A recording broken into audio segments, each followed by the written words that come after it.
అందరూ అనరాని మాటలు అని ఉండొచ్చు, లేదంటే ఎవరో ఒకళ్ళు ఒక ఉచిత సలహాలు ఇచ్చి ఉండొచ్చు, లేదంటే నీకే ఒక ఆలోచన వచ్చి ఉండొచ్చు.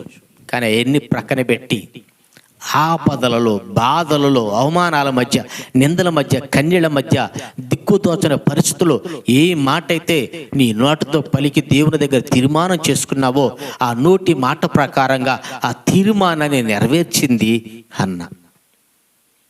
ఇబ్బందుల్లో ఉన్నప్పుడు, బాధల్లో ఉన్నప్పుడు మొక్కుబడులు చేస్తారు. ఇక ఏ ఆధారము లేనప్పుడు దేవుని దగ్గరకు వచ్చి తీర్మానాలు చేస్తారు.